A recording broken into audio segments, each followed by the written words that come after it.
the Kings play the Warriors 3 times early on this season. We've already played them twice. And then we play them next Sunday, not this upcoming Sunday, but no, it is this upcoming Sunday.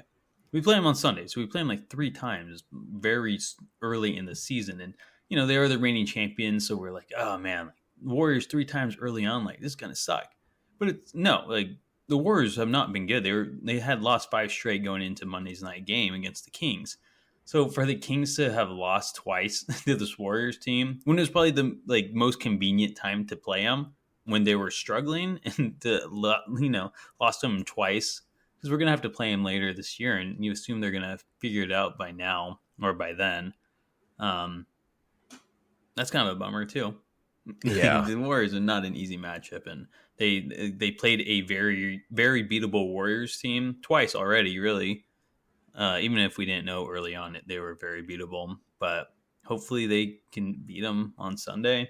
Well, they came back. The Warriors collapsed in the in the late in the game in the first game. Yeah, and it's just like, I don't know.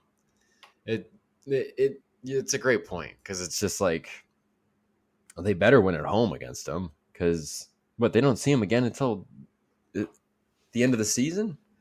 I mean, it's just. I don't know. That adds to the frustration for this team, and you look at a 4-game road trip. It's the first real road trip of the season, and you go 2-2. You've won 3 of your last 5. Like, I guess there are positive ways of looking at it, but I don't know. It's just. That's frustrating, but it seems like it may have lit a fire under this team, if anything. I mean, as you kind of noting with Fox and Herter taking to social media, or Mike Brown calling it as it is, or calling it as he sees it in post-game press conferences or whatever, and that's like kind of been a solid theme for Coach Brown. Should just have his guys' backs. I mean, he's made so many challenge calls. I mean, a few. I'm not going to say so many, but a few challenge calls this season where it's just like, what the heck? It was kind of silly. But yeah, kind of early on. Yeah, and it just seemed like, probably as it's kind of a setting the tone thing, for the 82-game season ahead. It's that, I got your back. We're in it. They have that all-in motto. Just in a way, maybe there's kind of a way of kind of maybe taking some of that frustration kind of and turning it into something good, especially ahead of a game against Cleveland tonight, which, Cleveland's playing really, really well to start the season. And that's not going to be an easy matchup. So, we'll have to see, but overall, kind of a frustrating road trip. I mean, there's no way. I don't think you can really come away, and the main storyline there is, well, they went 2-2. That was pretty good, I'll give the Kings this from that road trip. Yeah, it was 2-2. Potentially could have been 4-0, right? With those calls late in the game. But I mean, I don't know if this is a silver lining or what, but like, at least they beat the teams you had to beat, right? You had to beat Charlotte. You had to beat Orlando. No matter how close those games were, didn't matter if it took a 35-foot, buzzer beater by Fox to beat Orlando, or coming back from 18 against Charlotte on Halloween. They won those games. Those are games you have to win if you're even just trying to. I always feel so lame being like, if you're a play-in team, like it used to be like playoff teams, like no, play-in. Because that's what the Kings are aiming for. Like playoffs, like, yeah, maybe, but they're kind of more of a play-in team right now. So if you want to make the play-in, you have to beat the Charlottes and the Orlandos of this world, and they did. They had their chances at Miami and Golden State, and they were very close, and like they could have won it.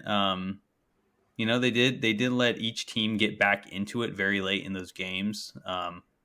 So that was a little frustrating as well. On top of those no calls, it's like, guys, you just close it out.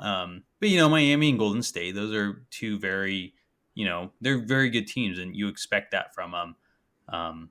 But the Kings, if they want to be like take that next step, they kind of gotta hold their opponent at bay in those final minutes without letting them come back. But I guess if anything, 2-2, but they beat the teams they were supposed to.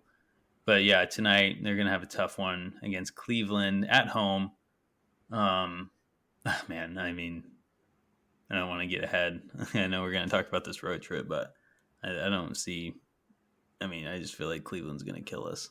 But, anyways, do you have what do you have to? Do you have anything else to say about the road trip? Well, I mean, I think you made a really good point because his frequent problem for this Kings team last year was that, and this is probably more to the Hornets game than the Magic game, but having the stars out, having people rest against the Kings, and it not really mattering, like the team still coming in and routing the Kings. So yeah, absolutely to be able to go out to the East Coast for the first time, pull it together, and come out with the win.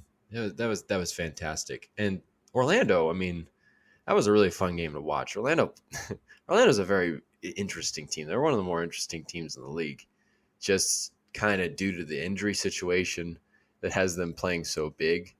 And that game in particular was interesting because Bol had a hell of a game. I don't think I expected Man, that. That was like a yeah, crazy game. And Paulo Banchero is really good. And, Franz Wagner is very, very good. Even if his three's not really falling. But he just took one attempt and made it. So the way he can get in the paint and score is just incredible. yeah, They have a lot. They have a lot to look forward to